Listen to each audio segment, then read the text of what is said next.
Welcome to the Animal Training Academy podcast show. I'm your host, Ryan Cartlidge, and I'm passionate about helping you master your animal training skills using the most positive and least intrusive approaches. Here at ATA, we understand that navigating the vast challenges you encounter in training requires a comprehensive base of knowledge and experience. It's common to face obstacles and rough patches on your journey that can leave you feeling overwhelmed and stressed. Therefore, since 2015, we've been on a mission to empower animal training geeks worldwide. We've aided thousands in developing their skills, expanding their knowledge, boosting their confidence, and maximizing their positive impact on all the animal and human learners they work with. We are excited to do the same for you. Simply visit www.atamember.com, join our vibrant community, and geek out with us.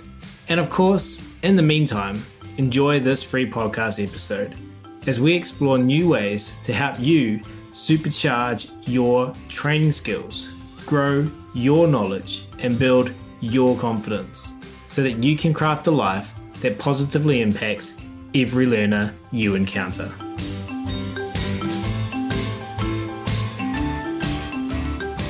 But we will start today's episode where I'm thrilled to welcome back to the ATA podcast show two pioneers continually raising the bar with regards to behavior and animal welfare, Dr. Susan Friedman and Rick Hester.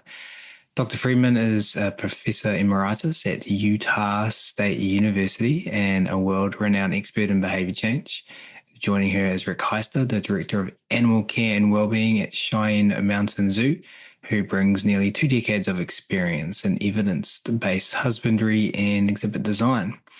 And together, along with some other colleagues in the industry, they've launched Behavior Works School, a transformative venture that fuses what they call the sister sciences, behavior analysis, ethology, and welfare science.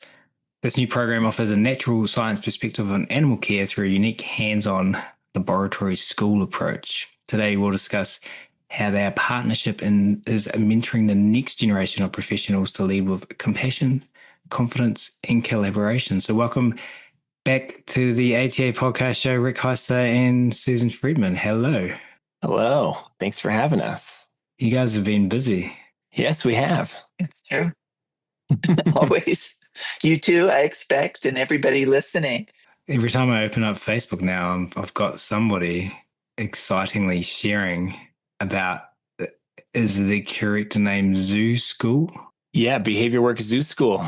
And I've jumped onto the website and gone through the syllabus, and I'm thinking that this is a novel offering in our industry. I can't think of anything else that's really similar to this, especially it comes across to me for zoo professionals. However, I know that you've specifically said on the website that it's not just for zoo professionals. But walk the listeners through what it is that we're talking about, that I'm talking about, and how Zoo School came to be. All right, I'll jump in and Susan can add as she sees fit.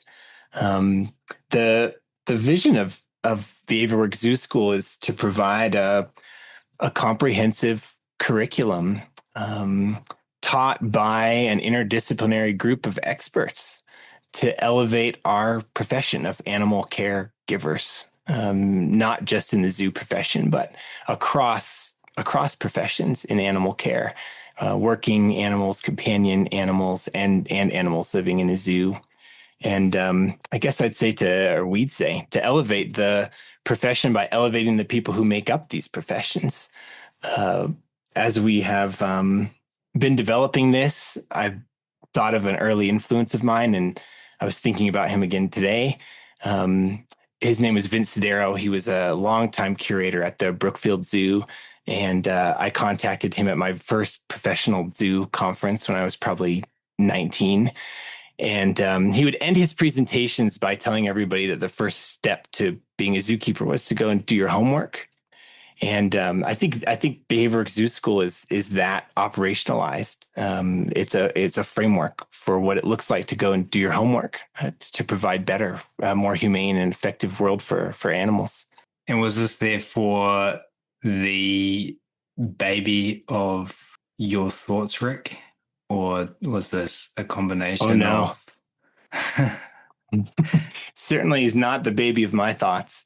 Susan and I were talking about that today. Where did this endeavor start? I don't know where anything really starts or ends, but it certainly doesn't start with me. I would say that it starts with Susan, but she may say differently. But I think it's the next logical step of what has been going on for multiple decades. Susan's efforts, what has now grown to be the BehaviorWorks team's efforts to raise the standard of care that we provide by sharing this behavior analytic perspective and science understanding of behavior.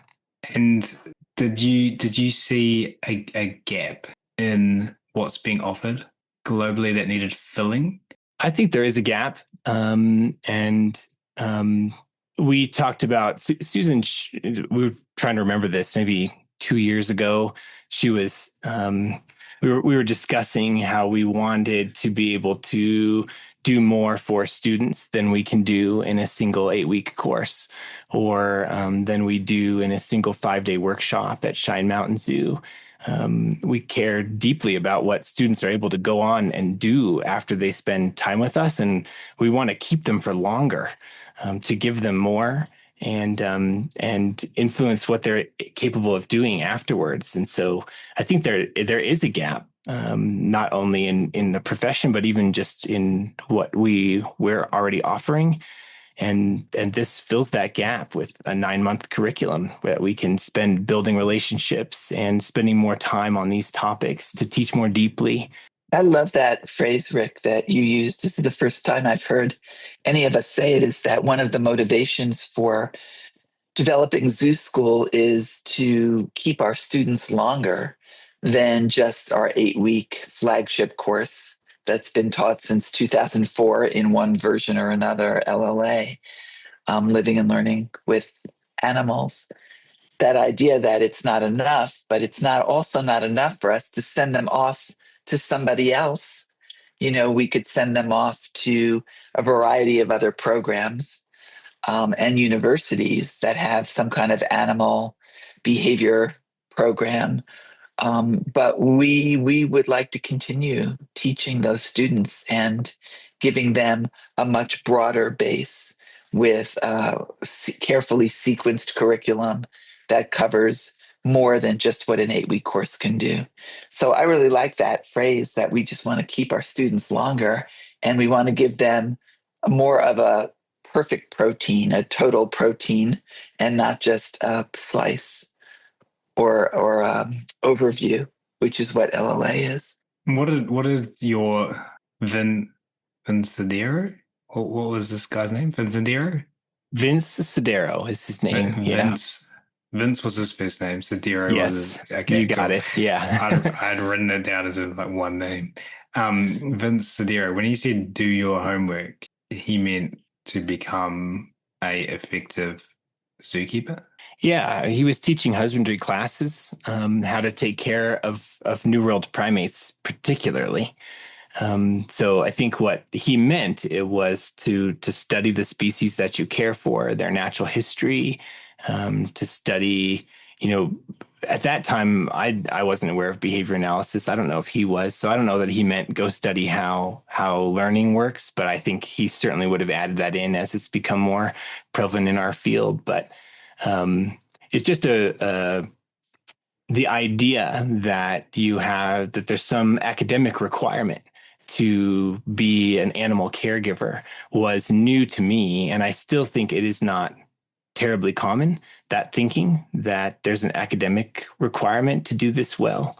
Then that's what he was putting forward, and it had an impact on me. And it's something that is part of our philosophy that leads to developing this school, is that there is an academic requirement to care for animals well, and we're providing that along with supervised practice in practical application. That's the lab school approach.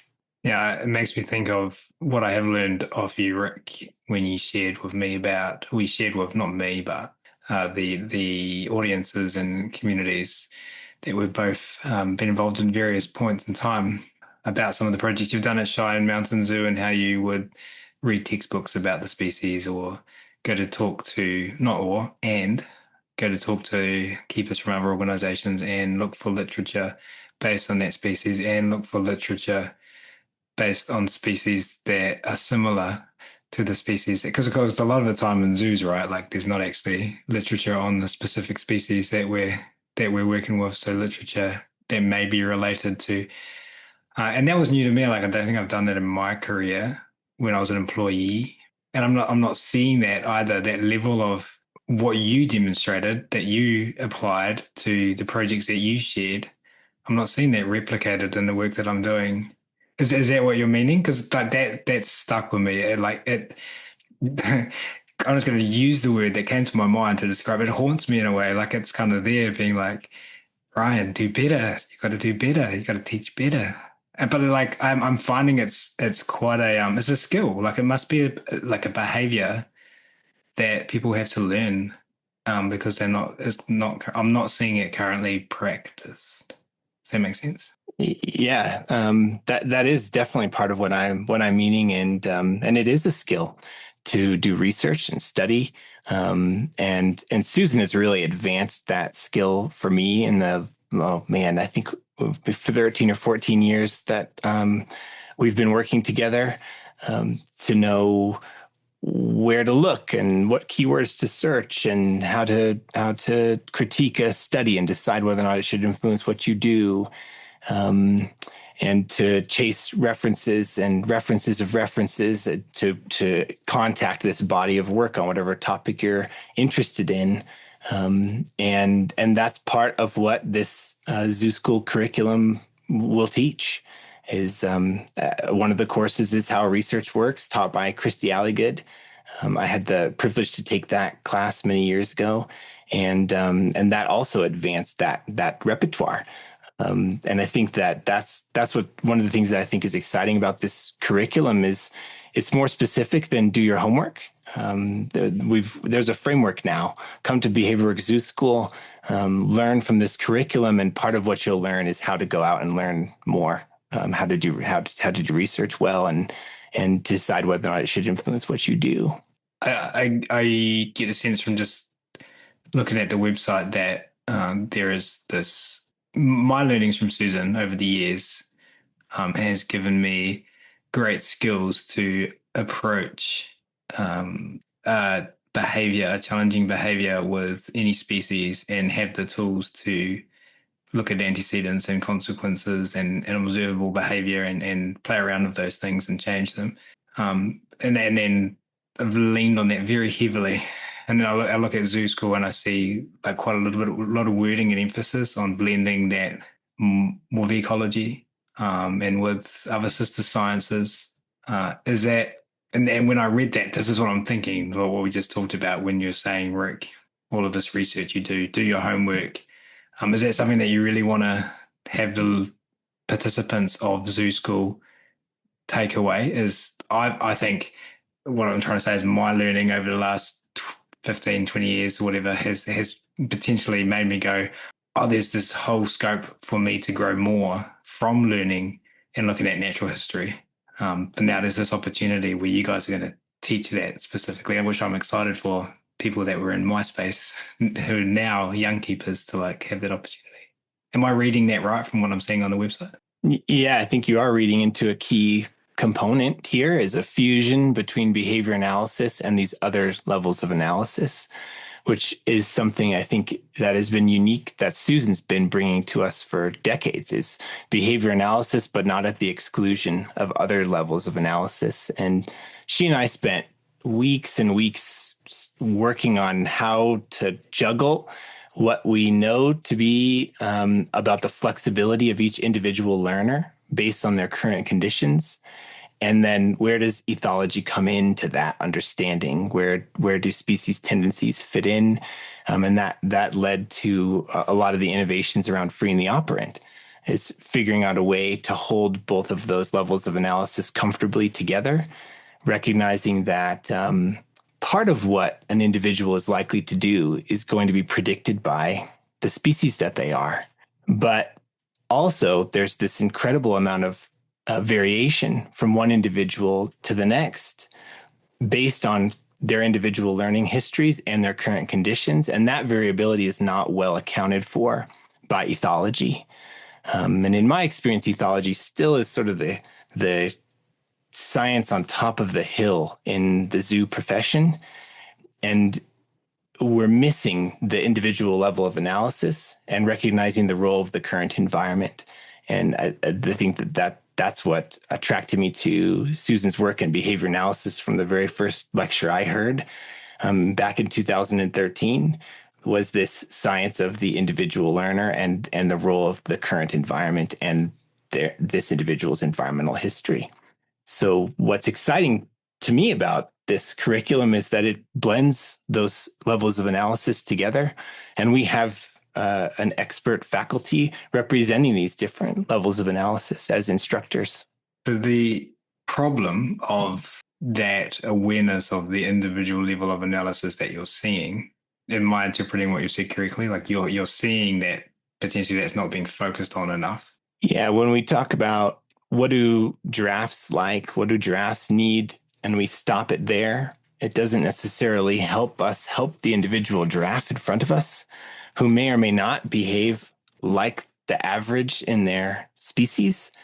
The other pitfall is that those species-wide observations are made in the wild environment. So those individuals have grown up, they've been influenced by their environmental and history is in the wild environment, and their current environment is the wild environment. And the animals that we're working with in human care are not in the wild environment. They're being influenced by different local conditions.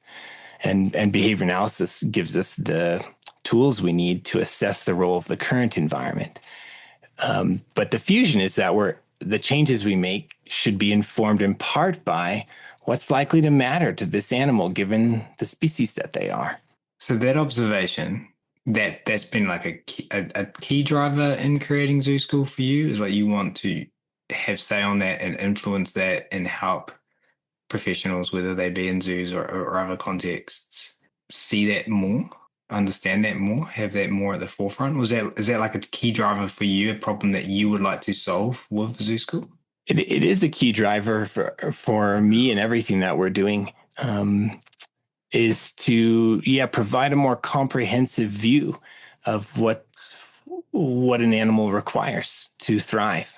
So where I'm going with this is like I'm trying to say, does the end user, the zoo professional or whatever industry or organization an individual might be working in, are they aware of this problem? Like, are they like going to bed at night going, I just don't see the individual enough? Like, are they unconsciously, those frameworks like consciously incompetent? Are they unconsciously incompetent at the moment? Do people not know about this problem, do you think? Like, are you trying to solve a problem for them that, like currently with Zoo School, that we're not quite sure, people aren't quite sure exists for them, or people don't know how to do it? I think that we are all aware of a problem across animal care professions.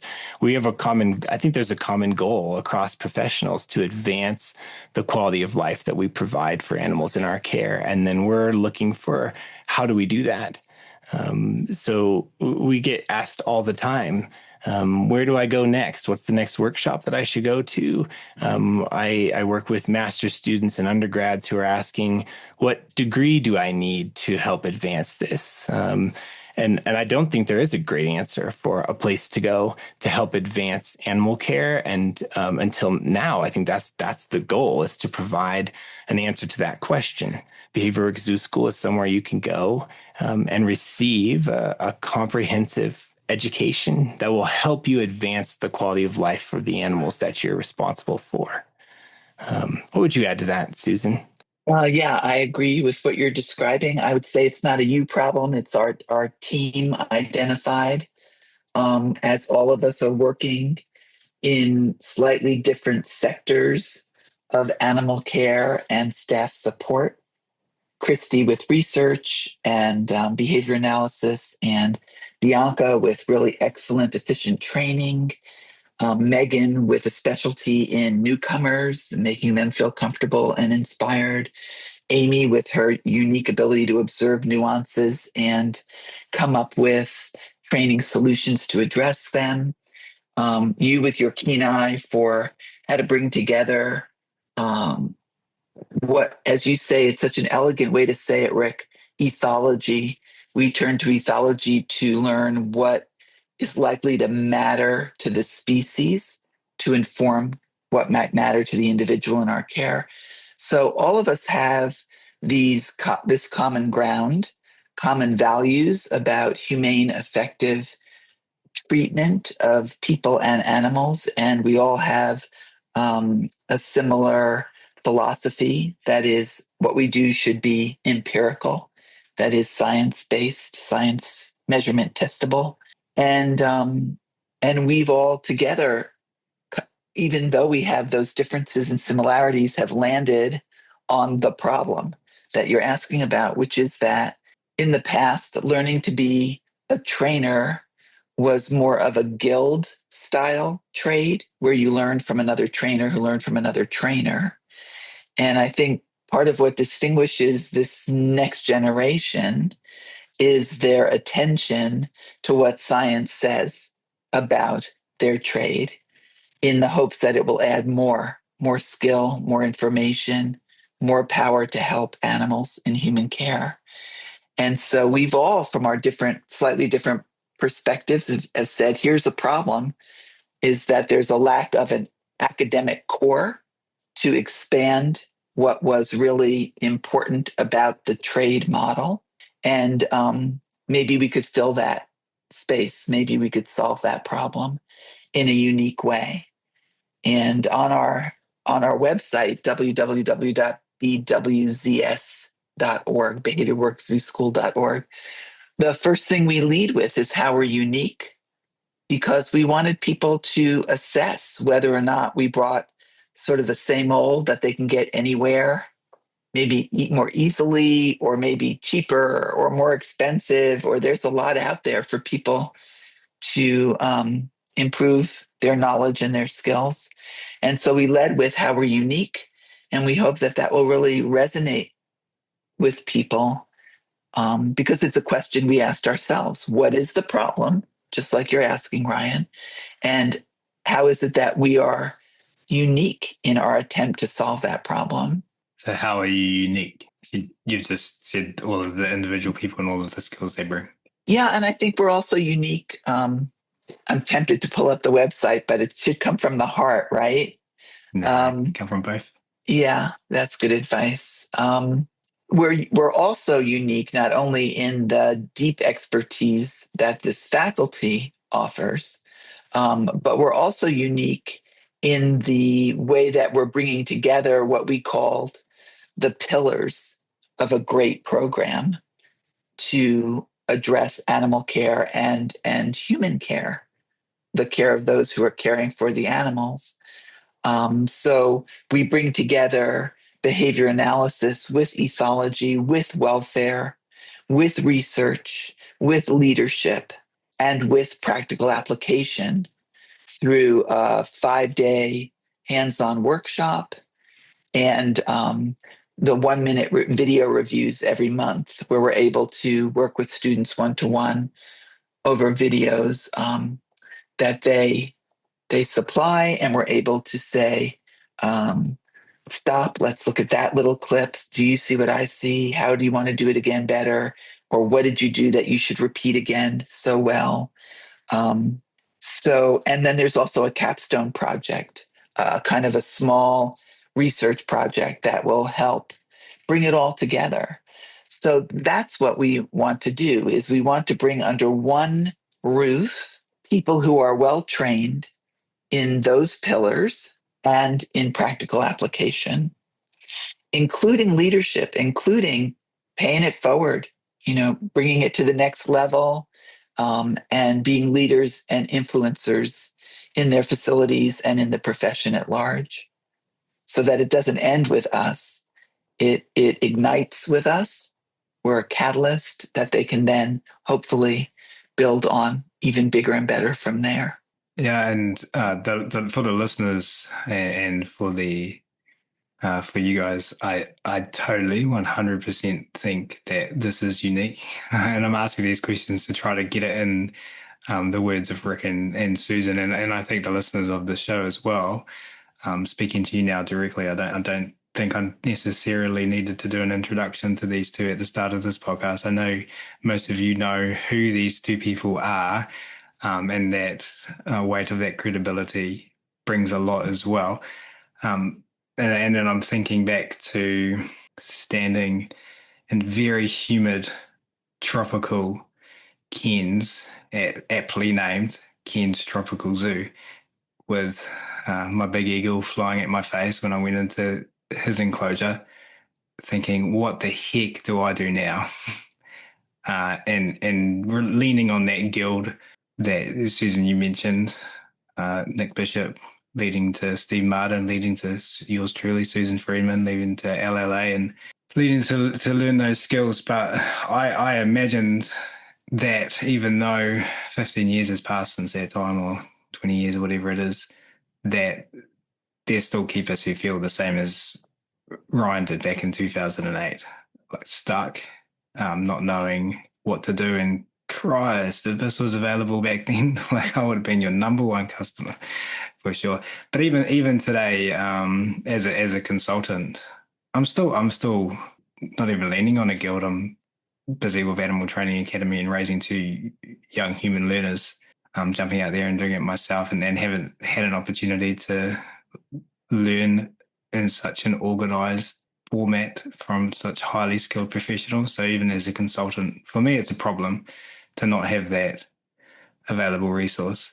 Ryan, if I can interrupt your thought there for a minute, I'm not even sure in 2008 we could have come up with this. I think that we are exactly where we need to be, can be, are able to be right now, because it was really working with Rick and Amy and Bianca and Megan and others that taught me about the importance of the other science sisters like ethology. I know more about that now than I did in 2008, and I could speak to that. I could teach to that. I wouldn't teach ethology, but I would know that it needs to be taught in a particular way, as Rick said. As Rick said before, what's likely to matter to the given species, what's likely to matter to the individual given their species. I didn't know that in 2008. And Rick and I have had very lively debates about whether it mattered at all until I finally understood, yes, it's a resource for programming for an individual. The individual will always trump its species affiliation. A giraffe may or may not act like the average giraffe, but we're prepared to know that when we know what the average giraffe looks like or does like. So I don't even know if we were ready in 2008. I think we started talking about this 2 years ago. And when we realized we did want to keep students longer, that one course couldn't do it all, and that we had more to offer if we got the right experts in. So here we are now. So then my question is the problem still the same for keepers now? Or are we in a different place where keepers have different problems? That's what I was curious about that, because I'm like, I haven't been an employee in the zoo for so long. Like, and I know that just the concept of ABC, or a lot of the stuff that I think is now much more common in zoos, just was so alien to some teams that I worked with when I started learning this stuff from you, Susan, and talking about it in the zoo context. There was just no other reference point to that in a zoological context. So this might not have been known and ready to be produced in 2008, but I'm wondering if the same problems still exist, because I imagine they do. I think the problem is one of ongoing lifelong learning. So what we're addressing today is today's where we're at today, and not where we were 10 years ago. But it's also true, I don't think, that behavior analysis is well known to zoos in general around the world, as it is known to you and to Rick and I and this team. We're really a community of self-starters when it comes to bringing the science of behavior change into our work. I don't think that's the norm. So we'll be taking students and starting them at their baseline. There isn't a prerequisite knowledge or skill set, which is something that, Rick, we should probably mention on the website. And that's what's so wonderful about having time with you, Ryan, and other people that we're talking to, including students who are signing up. I keep asking them, well, what would you like to see? Because you're an informant. You're a luxury to have people who want to think about this with us. We don't think like we have to build the suit of clothing and have every button sewed on. We want our students to be able to be on the ground floor and influence what this looks like. And not just for the startup, but forever. There should be that interaction where students influence the school. So when you ask, is it the same problem now, 15 years after we've rolled out some of the fundamental principles and practices of the science of learning? I think it is the same beginning problem for some people, and some people are more advanced. And each course will have flexibility like a rubber band or an accordion to flex for the individual student. As much as we're saying we should flex for the individual animal, individuals' study of one is our heart and soul of what we do, and that'll be extended to the people as well as the animals. And it's great that you bring that up because it's something we hadn't thought of. That wasn't the problem. We didn't see it as up one problem, as have we moved past what we'll be teaching. But it allows us to think through that it is as important to treat our students as individuals and to account for that in our teaching as it is the animals we're training. So see, you've already been one of the contributors to BW Zoo School. That's right. So this is so if you, the listener, are a lifelong learner, and you are because you're listening to this podcast, I feel confident saying that, always knowing that I could be wrong. But why would you listen to this podcast if you didn't want to learn? And you weren't potentially interested in what Rick Hester and Susan Friedman and the Behavior Works team are up to. When you sign up for Zoo School, you're looking at there's multiple options I saw on the website. You said 9 curriculums, did you? But like that's spread over 12 months. Am I correct? Have I understood that correctly? You're looking at like a year commitment. It is spread out. It's a 9-month curriculum. 9-month curriculum. Okay. Yep. That spans October. This year it'll start in October, and it'll culminate in July. And there's an 8-course program, 2 courses at a time, and the terms are 8 weeks long. So there's 4 terms. It starts with the foundational info that we believe you need, the information that you should not move forward without. A course in an introduction into behavior analysis, and the second course on ethics and welfare. And then the second term is courses on training application and evidence-based practice, that how research works style model that we were talking about. The third term is the behavior analysis and ethology handshake course, talking about much of what we've been chatting about today, paired with a course on functional assessment.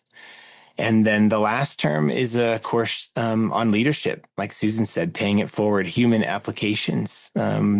These same principles, as you know, Ryan, and many of these listeners, no doubt, they're relevant to ourselves. They're relevant to our interactions with each other. So we'll be talking about what it looks like to apply it to our teams and our organizations, paired with the culmination of that capstone project that you've been working on throughout these courses. Each course will be contributing to your work on that project. And then The whole course culminates in an in-person 5-day workshop focused really heavily on hands-on training and supervised practice, hands-on data collection. Susan and I were talking about that this morning. One advantage to this keeping students longer approach is we'll have had months to spend time on this academic course of study. So when we do get together, not only we'll have relationships already, we'll be a team when we get together. We won't be meeting for the first time like we often are at a one-time workshop. But we can also spend most of our time out in the field rather than in the classroom because we'll have spent months in the classroom together. So this culminating workshop can be spent out in the field working with animals and learning from expert practitioners. I want to come back to that leadership. I'm curious about that. But I will say as well, just to go back to our previous conversation, thank you for adding all of that about what's involved so the listeners can understand a little bit more about what the structure of Zoo School looks like. But there's been two questions on my mind that just keep popping up in random parts of the day. I've been giving the kids a bath and then I find myself thinking, how am I going to come up with X insert dollar amount here? I'll let you guys tell the listeners about that. And how am I going to come up with 10 hours a week? So I'm saying that because I can't, I think my problem is I'm a lifetime learner and I just see massive opportunity here, but you've created something that solves a problem for me to be sitting here trying to figure out the logistics of solving that problem with your guys' offering. The leadership part, talk us about the leadership part, because that's something that's obviously a new offering from Behavior Works and a specific course structure, and why is that important? And are you talking about becoming a leader in your organization as an individual, or are you talking about influencing leaders in your organization to help you progress with your goals, everyone's goals, but maybe people don't see that? Before we move on to the leadership, which we won't forget, let me just take a minute to address that very real concern about where would you get 10 hours a week from.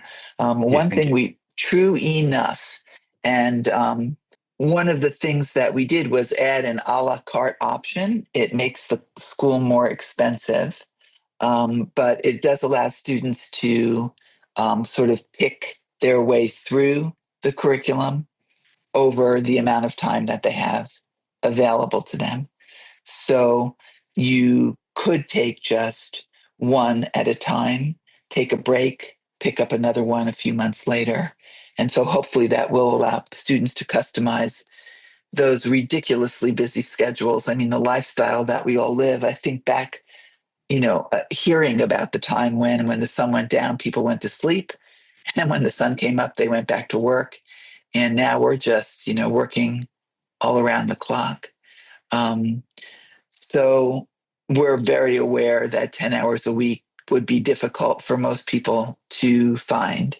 And the a la carte option may be able to help them. And then there's no pressure one way or the other about time. It's also true that some people like to kind of open the fire hose. I think there are about 40 articles on the behaviorworks.org website.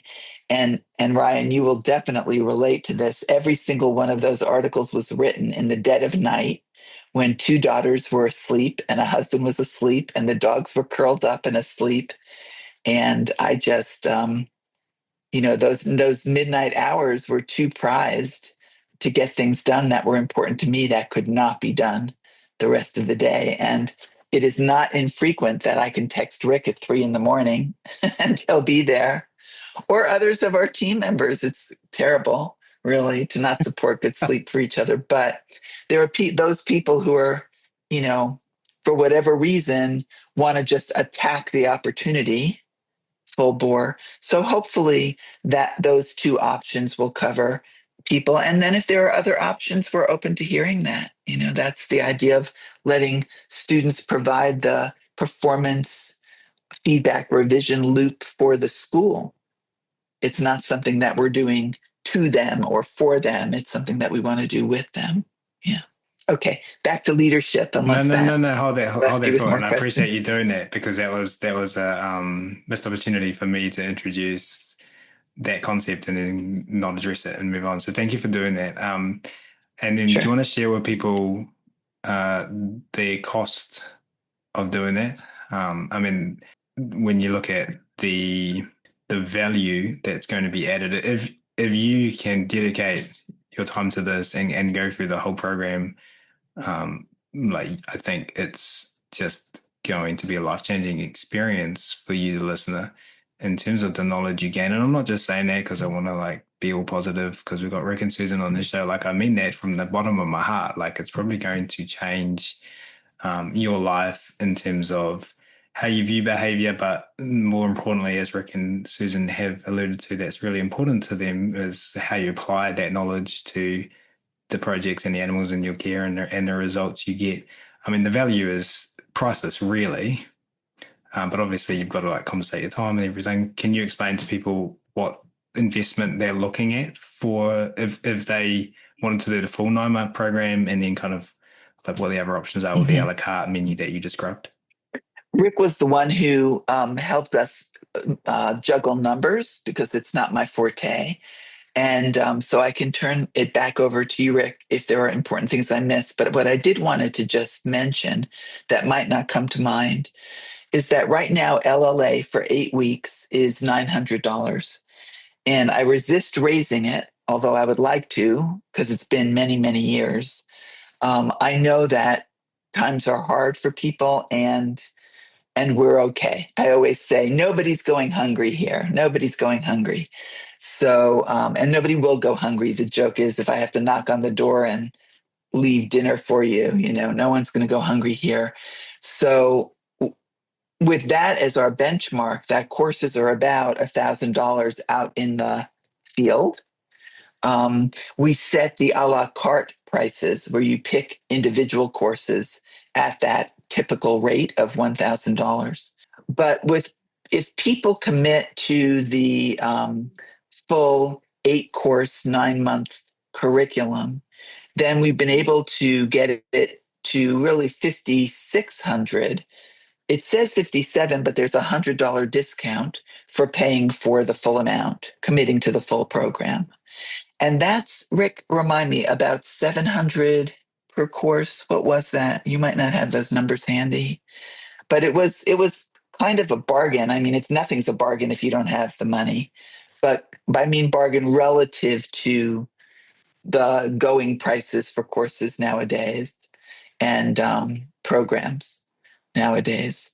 So it's very similar, a little bit under other programs, and we'll keep trying to make it so.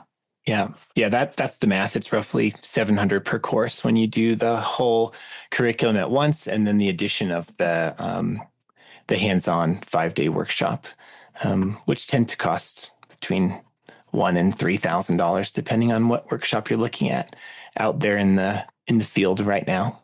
So you mean that the workshop is included in the 5,700 price? Correct. Yeah. It's not 15 to 3,000 extra, but That's that is right, the yes. prices we see out in the field. Yeah. Mm-hmm. So it's a really good value. The 5,700 includes the 8 courses, the 5-day workshop, of course, not hotel or airfare. That's got to be separate. And the culminating research project and the 1-minute videos. So the whole vision comes in at 57 with $100 discount of 5,600 for the 9 months. And then the a la carte is available for 1,000 per, which is pretty typical, maybe low end nowadays. I don't know. And then you would have to complete all 8 courses before you were eligible for the workshop in any case. So there is some budget reckoning to consider here about what's going to suit people. We've tried to make it workable. Well, I mean, it's a bargain. You can compare that to other offerings in the marketplace, but are we comparing the same things? I mean, it's no secret to anyone who listens to this podcast I have learned a lot from Susan Friedman, and I really promote her work and am a huge advocate of behavior works and everything she does, and Rick Hester as well. I mean, talk about people that I can count on both of my hands that have really influenced my thinking over the last 10 years, and everyone that I talk to at Animal Training Academy every year. Rick's definitely in that, probably top five, I would say, especially with Freeing the Opera and just the project examples he gets. So we can compare like this price to that price in the market, but I don't think it's a comparison. I think you guys are bringing something completely different than what's out there. So I think that great. Thank you for explaining the numbers and how you got there. From the value perspective, I think with full transparency of everything I've just said, it's a bargain. Take that, the listener, as you will. But as you said, like if you don't have the money, you don't have the money, and that's what that is. Yeah. And the way that we do that is we ask ourselves at least once a week, somebody's meeting with somebody in this team and asks, what are the non-monetary reinforcers for doing the work we're doing? We are constantly asking that question and staying very close to that answer. And that allows us to keep the prices down for the LLATAs, as well as the behavior work zoo consultants, as well as the behavior work zoo school teachers. We're constantly reminding ourselves that the money is important, obviously, to all of us. But for us, we stay closely in touch with the non-monetary reinforcers because that allows us to work for less and influence more. So there it is. Influence is a huge non-monetary reinforcer. Working together, learning from one another, learning from the other people who hire us, doing good for animals. I mean, we have a long list of authentic, bona fide, non-monetary reinforcers. And whenever we need to lower our price for anything or let people come in with free certificates or whatever it is, we just remind ourselves, there are plenty of non-monetary reinforcers to compensate for not coming in at the highest, most audacious, glittering prices out there. That would not be comfortable for us. But as you say, if you don't have it, you don't have it. So, maybe in the future we can work with scholarships. We hope to work with scholarships and maybe even free passes at important raffles. We do that a lot with LLA now. We often have about 10 students who come in having won an auction at a conference or a raffle. We're not ready to do that yet. We've got to get this big bird flying, but those are certainly in our culture of behavior works to do, and we'll get there soon, I'm sure. Talking about influence, let's talk about leadership. Circling back to what I said before, I really like that, and thanks for sharing all of that. And I think it's helpful for the listeners to hear that from you guys as they coordinate their resources to be a zoo school participant.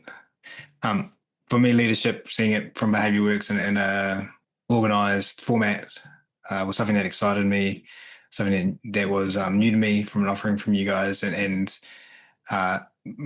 one problem I see in the zoo industry is gaps maybe between people who are lifetime learners and go and absorb all of this knowledge, and leaders above them in their organizational structure. So my question was, are we tapping into that problem, or is this more about helping people become leaders? And as I asked that question, I'm like, well, they're kind of the same thing. But talk us through the leadership, like how it came about and what people might learn in that module, if module is the right word. Yeah, I think it is all of those things that you described, Ryan. It's influence is a great word.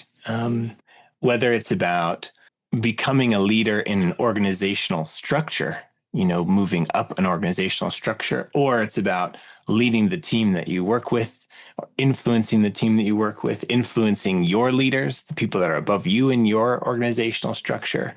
It's a piece that is, I think, very often missed. And you hear it's got to be one of the top questions asked at the end of a conference presentation is, but what happens when I go back and no one will listen to anything that I've learned this week? How do I go back and influence change at home, whether they are themselves high in that organizational hierarchy or not? That question is common. How do I get my keepers to do X? Or what if my manager won't change when I bring this information back? So I think that is what it will do, is discuss how to apply these principles of behavior change to organizations that we're part of, wherever we fall in that institutional hierarchy. And we've got Christy Alligood with a background in organizational behavior management, behavior analysis applied to organizations of people. And Bob Chastain, the longtime CEO at Shine Mountain Zoo, helping to teach that course. And that's really exciting. I mean, I can't think of Bob Chastain teaching our students about leadership, bold, audacious, the sky is the limit on the vision. There's no better person to carry that torch than Bob Chastain, who is known in the AZA community as a leader of really epic proportions in terms of creative problem solving, whether it's how to get money for a project that you don't have, or whether it's what a new giraffe barn will look like that represents the future, not the current or the past barns. He's just really a unique and outstanding leader because he's incredibly bold and skilled at bringing out boldness in others. So what better mentor for our students than Bob Chastain when it comes to leadership? There's no yawning going on when you work with Bob Chastain. So that'll be great. And then, Christy Alligood's Aubrey Daniels type of organizational behavior management will be important too. So I think that's going to be really a fun one and an amazing one to be part of. What is bold? I said to Summer, my 5-year-old, I think last year, I said, "You're very bold for going to the dentist." He said, "I'm not bold, Daddy, you're bold." I was like, so, but what does bold and audacious leadership look like? So it says in AI, which I am loving every minute of every day, because it just summarizes the world for me on a silver platter. And I can be a critical consumer at the same time. It says bold describes someone courageous, daring, and confident, or something striking and conspicuous like a bold color or pattern. So we're talking about not hesitating in the face of danger or difficulty, like a new idea might be dangerous, might not be well accepted. Like a bold explorer, daring, audacious, is willing to take risks and break conventions. Does this not describe him? Willing to take risks and break conventions.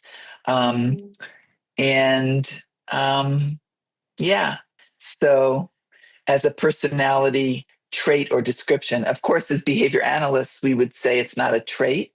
It's the result of his learning history and current conditions. He's learned to be bold, daring, confident, taking risks, not hesitating in the face of difficulty. Yeah, he's really a great leader, and that can sometimes be bad news as much as it is good news, because that boldness might cause you to kind of be dragged along till you get with the program. But it's always interesting and it's always exciting, and there's always something to learn. So I'm excited about he and Christy working together to help our students be bolder and more confident in their influence. Rick, thank you for sharing that. And I like the risks, thinking about risks, not hesitating in the face of danger. I mean, they're really challenging things to do sometimes. They help with when you've got a whole bunch of data behind you and you've got some really good research behind you. And Rick, there's a story that you told me in private, and I don't know if it's one that can be shared, about It involved the laptop and a laptop case. Oh, yes. Are you allowed to share that story? Yeah, Yes, that'd be I can share amazing. that story. Um, so this is a story about Bob Chastain and I. And we were working to solve a problem with African penguins at the zoo. Um, we had just opened a habitat, a $3 million penguin facility. Some of you have probably heard this story somewhere in the world from Susan or I, or maybe from Bob. And the penguins were not swimming nearly at all. So that was the big problem. And Bob was initially concerned about the guest experience. He had built this exhibit with water everywhere, multiple pools inside, multiple pools outside. They had designed the exhibit so that the penguins would not need to be closed into one space really any time. They could have the choice to be in all these different areas. And they had curated an area for guests to have a great view of them at the different pools. And the penguins weren't going anywhere except for these caves where they nest. And they were not visible at all. They were tucked back behind rocks, and it was as if the exhibit was empty. So he came to me and asked me to work on that problem, getting the penguins to swim. And I think he expected that we would solve it with training, a training application, teach the penguins to go more places. And that is where we started. We started moving the location where they would come to us to eat twice a day and further and further outside to different locations, hoping that they would contact naturally occurring reinforcers in those areas as well as our fish, and that they might go back out and explore again outside of the feeding times. But that's not what they would do. It still pains me that I don't have videos of them as they're running back to the caves as soon as the fish buckets get picked up. And so that didn't have success. And through this assessment, then we developed the hypothesis that the trouble was that we saw they were competing over these preferred nooks and crannies, these preferred sections of the cave, and that perhaps the problem was that the cost of swimming was too high. We noticed that if a pair of penguins went swimming, their preferred nest site would be taken by other penguins. So when they return, they would have given up the nest, and that set of circumstances might account for all of the penguins' reluctance to swim and their allocation of all their behavior to this cave area. So we then proposed to Bob that we remodel the penguin facility that he had just built to the tune of about $100,000. And I was walking on the penguin path with him, sharing our assessment, the behavior we'd observed from our penguins, the evidence that we had gathered from other facilities. The problem of non-swimming penguins is not uncommon. There was a research paper that showed a correlation between the amount of land space and the amount of time penguins spent swimming across 6 facilities in the UK. Where the more land space that was available, the more time they spent swimming in the water, which at first seems counterintuitive. But when you start to see maybe it's about preferred land space and develop this question or introduce this question of what do they lose? A question that we picked up from Gold Diamond and Joe Lang's work. We developed this hypothesis, and to test it, we wanted to remodel the exhibit. So I remember walking with Bob, explaining this assessment, and he said he had just one more question. He said, I don't know if it's fair for me to ask you to think about this in terms of your personal finances. But if you were to think of it that way, do you think that $100,000 is a reasonable amount of money to spend on this problem? And I had just bought a laptop for $700. And so I shared with him that, you're $3 million into this penguin habitat and it's not working. And I think for 100,000 more, it can work. And here's all the evidence that we have that gives us confidence that it will work. And I just bought a $700 laptop, and I told him that I didn't balk at the $40 laptop case to protect my $700 investment. And I think that they are comparable. And Bob called the CEO of the company that built the exhibit right there on his cell phone and asked him how fast he could get a team there to rebuild the caves that had just left. They had just finished building. And so they came back a couple weeks later and we rebuilt the habitat, the cave section of the habitat. It took 3 weeks and we brought penguins back in, and like flipping a light switch, penguins swam every day in all the pools immediately upon returning to the habitat when they had that abundance of caves available to them. So that's the right story, right, Ryan? Yeah, well, it's making me form a narrative in my mind that that is. So, I mean, you could have been. My memory of it, which could have been and probably is added to by my own desires for what that story means, is that you appreciated you could be wrong, but you knew that you weren't. You knew, air quotes, that you weren't wrong because you had done your research. Yeah, I mean, we were confident that it had a high likelihood of working because of the research that we had done, both direct observations of the penguins and reviewing literature and factoring in principles of how behavior works and talking with Susan to poke holes in these ideas. You know, that's another part of this But I behavior wouldn't works say culture. at any time. Yeah, sorry. I wouldn't say at any time we knew it was going to work. Air quotes. I mean, you run these programs and then you lose sleep for the next week and That's turn right. gray and bite your fingernails.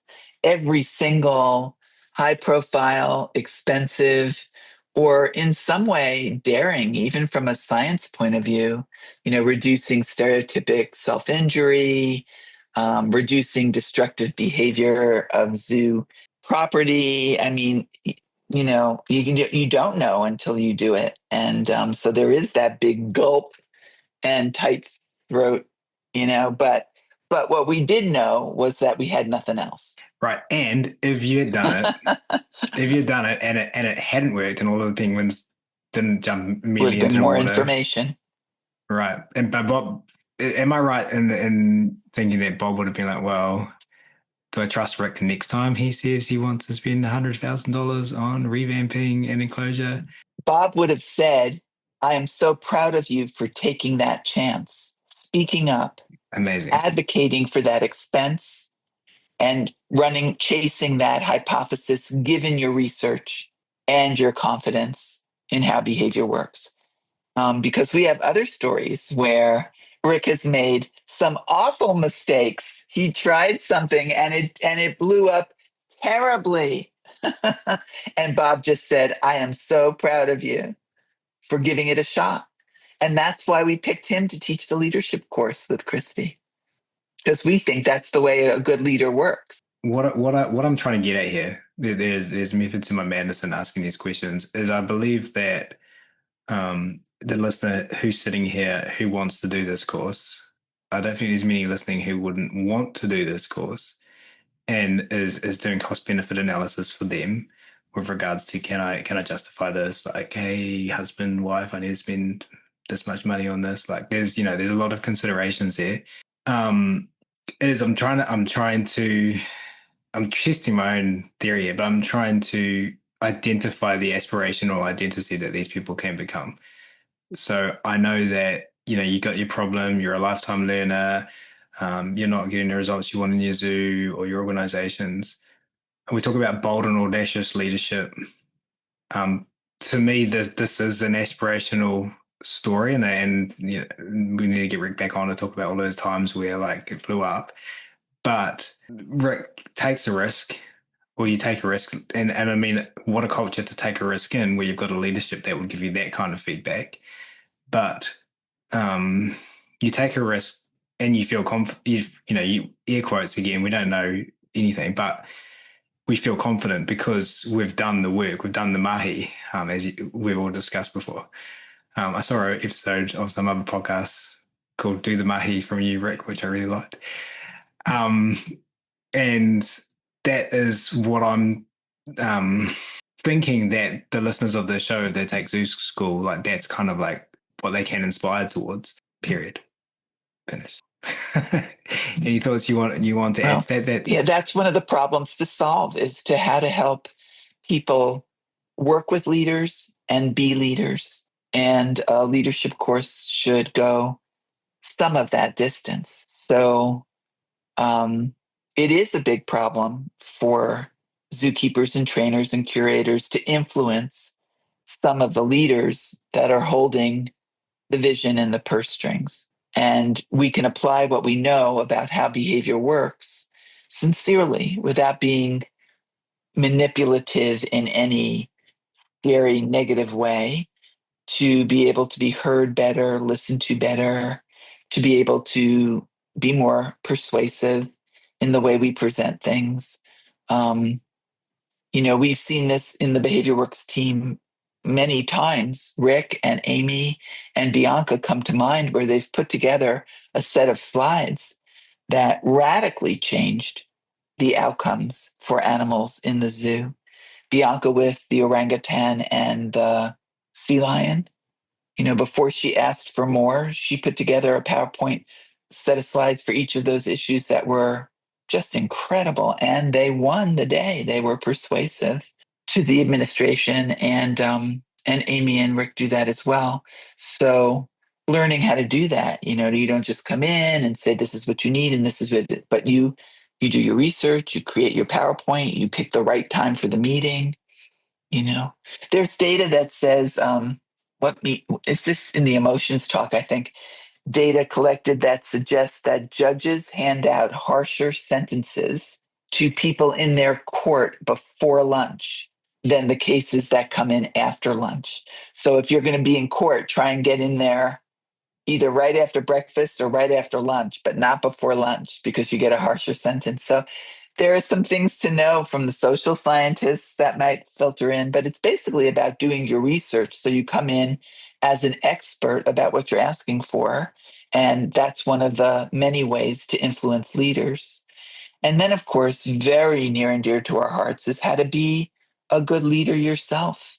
How do you follow in Aubrey Daniels, the great organizational behavior management professor? How do you lead in his footsteps, to be able to reinforce people well, effectively, know the difference between rewards and reinforcers, know what the problem is with the best staff of the year award, and to manage people better, interact better? And then there's our crucial conversations guys, who teach us how to separate our stories from the facts and talk things through from the facts first. And yeah, there's a lot of information on both ends of that. So it's a good question. You say, which face of the leader are you talking about? And we're answering all of it.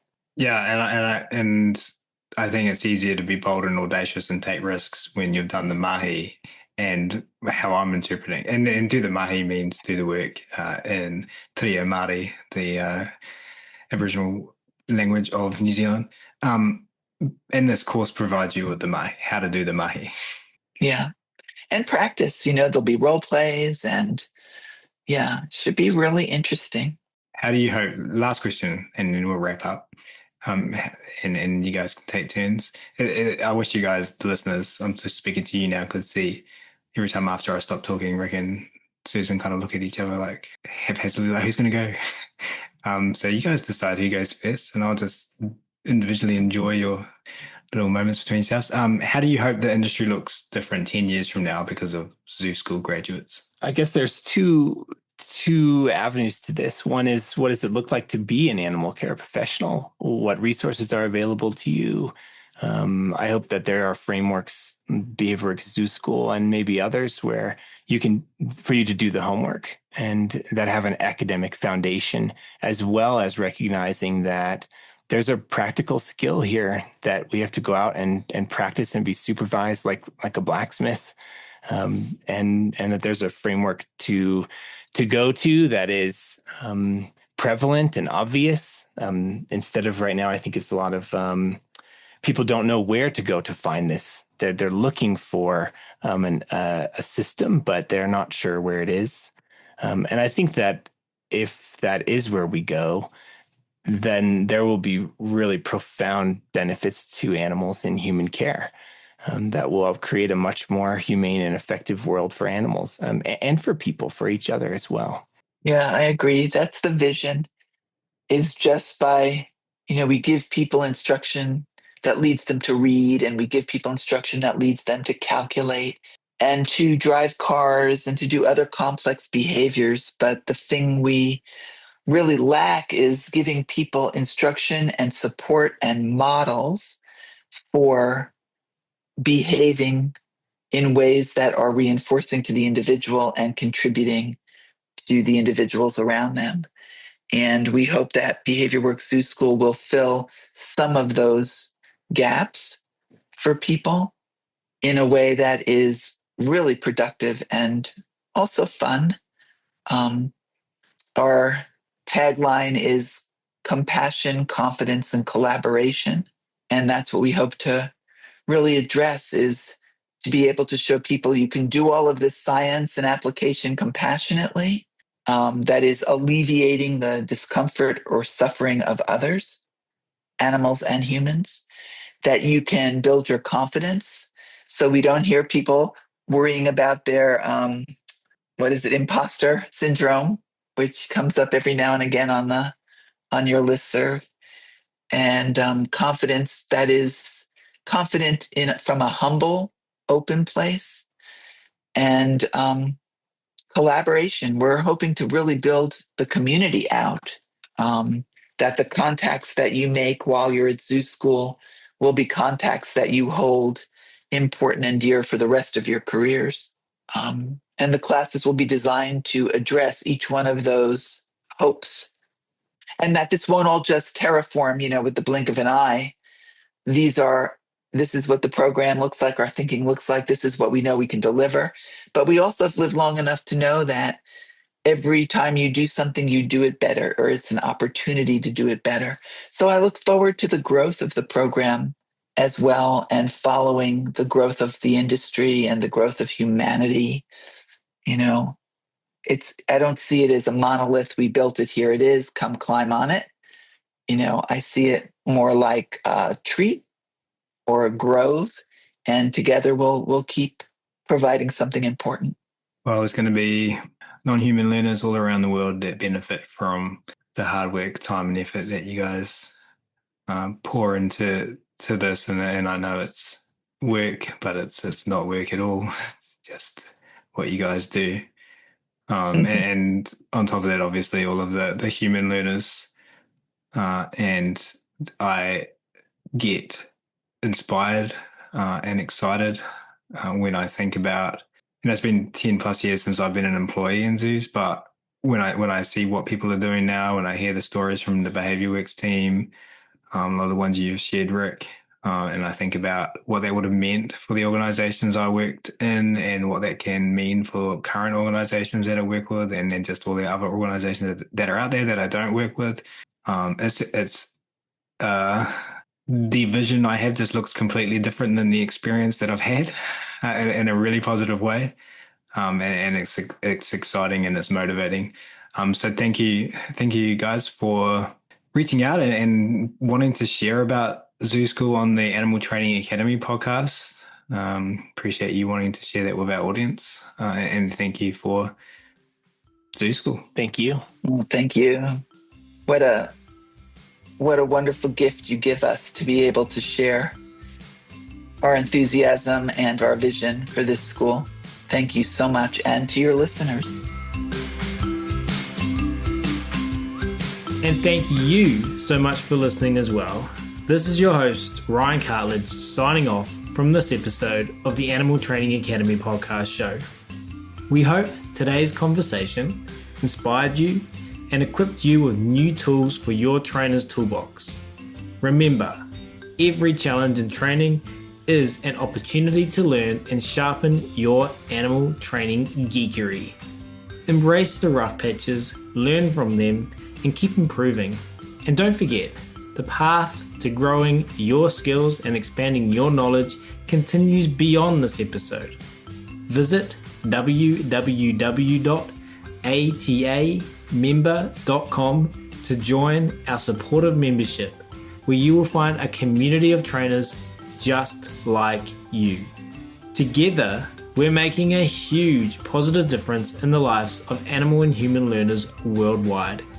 Until next time, keep honing your skills, stay awesome, and remember, Every interaction with an animal or human learner is your opportunity to create ripples. We're here, cheering you on every step of the way. See you at the next episode.